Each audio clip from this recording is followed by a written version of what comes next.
Another unboxing na naman tayo mga guys. Galing sa Lazada. Ito po ay in-order ko sa Lazada.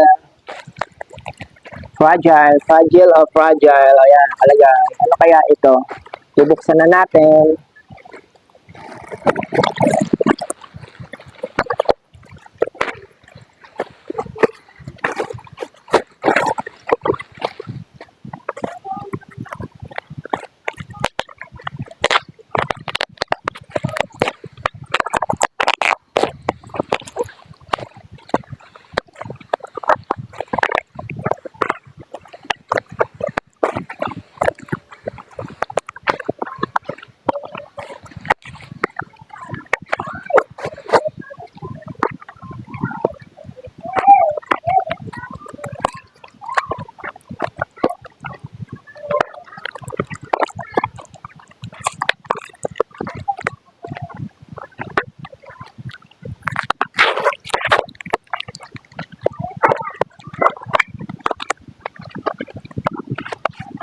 Ito pala yung ating in-order na maganda.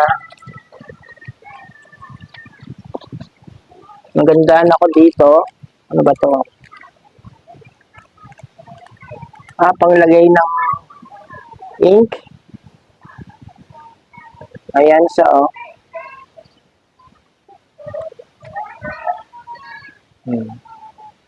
Ganda, no?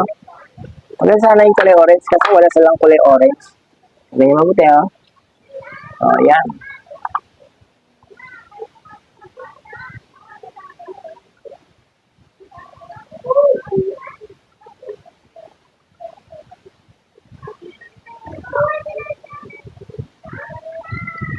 Ganda, di ba?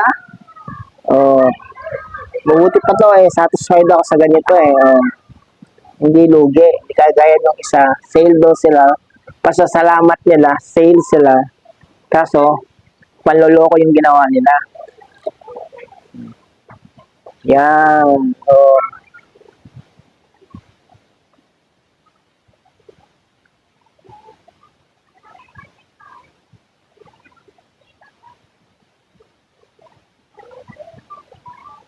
Ano ba ang pangalan nito? Quicksand. Quicksand painting. After receiving the goods, please shake the product first. Shake the sand that may be deposited loose. Shake daw muna natin. Shake, shake, shake, shake.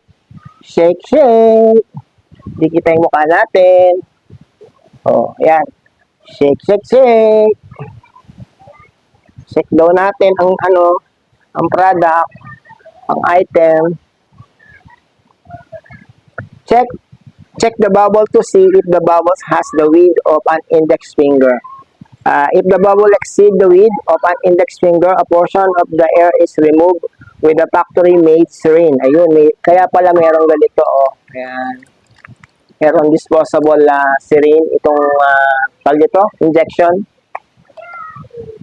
Tapos, if the bubble is insufficient, inject a small amount of air with a factory-made syringe until it is 1 finger wide. Let's stand for 3 minutes, then the loose sand slightly deposit firm. Some. 4. If the bubble is too large, shake it vertically up and down, leaving the bubbles about 2 to 6 millimeter in size. Flip the product 180 degrees in an instant, allowing bubbles to form a barrier between water and sun. And enjoy the beautiful quicksand painting. Quicksand painting, ang tawag po dito. O, ayan po siya. Ganyan lang siya ginagawa.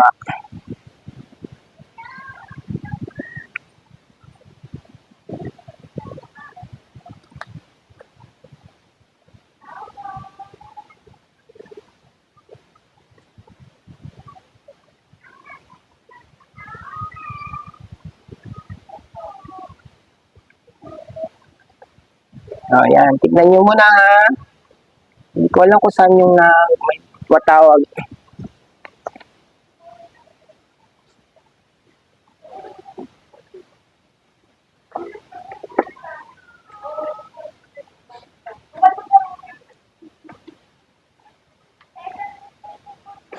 Nakabukas na.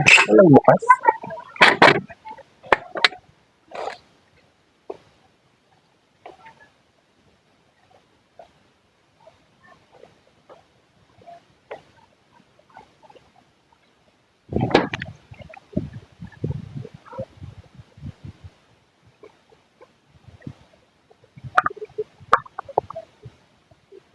Quicksand. Ang tawag dito ay quicksand.